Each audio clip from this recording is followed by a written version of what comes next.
अस्सलाम वालेकुम नाज़रीन, आप देख रहे हैं M256 व्लॉग। और आज हम बात करते हैं जनरल परवेज़ मुशर्रफ, जो कि साबिक सदर पाकिस्तान भी रहे और साबिक army chief of staff.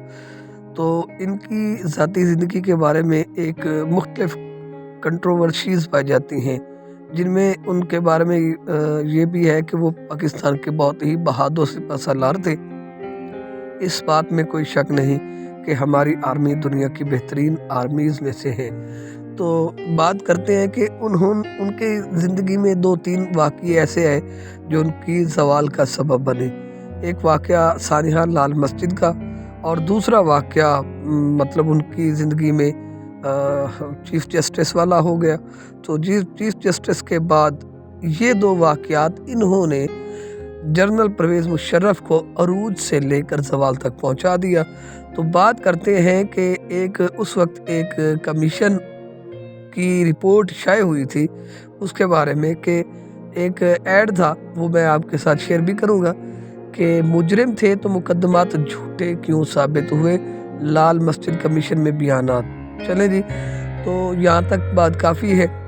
General साहब की कुछ गलतियाँ भी थी, लेकिन जनरल साहब एक पाकिस्तान के मुहब्बे वतन और बहुत बड़े सिपहसालार थे। अल्लाह पाक उनकी मग़फ़िरत फरमाए। हाल ही में उन लाल मस्जिद के जो मौलाना साहब हैं, उनका बयान भी आया, उन्होंने दुआया तकरीब भी करवाई, क्योंकि अब वो दार फ़ानी से रुखसत हो चुके हैं जनरल परवेज़ मुशर्रफ।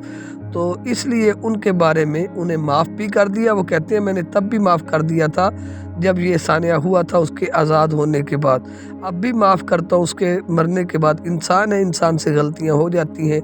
रही बात चीफ़ जस्टिस वाली, तो यहाँ पे जनरल परवेज़ मुशर्रफ साहब को, चाहे उन्होंने NRO दिया था नून लीग वालों को, पीपल्स पार्टी को या दीगर सियासी जमातों को, चाहे चीफ़ जस्टिस साहब की एक दफ़ा मुअत्तली करने के बाद बहाल किया था, इस सब के पीछे एक बहुत ही प्रेशर था।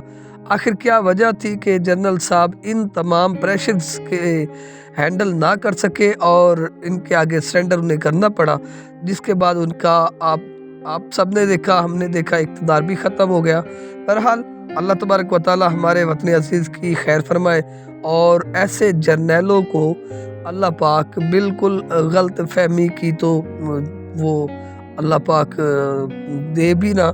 अल्लाह पाक से दुआ है कि जनरल परवेज़ मुशर्रफ को अल्लाह तबारक व तआला जन्नतुल फिरदौस में आला मकाम फरमाए, और पाकिस्तान आर्मी को हमेशा ज़िंदा ताबिंदा रखे, और पाकिस्तान आर्मी दुनिया की नंबर 1 आर्मीज़ में से बनती रहे। तो यहाँ पे बात एक और भी करता चलो, अगर आपको ये छोटा सा व्लॉग अच्छा लगे तो आपने कमेंट्स बॉक्स में अपनी राय का इज़हार करना है, और चैनल को प्लीज़ ज़रूर सब्सक्राइब कर देना है। अल्लाह हाफ़िज़।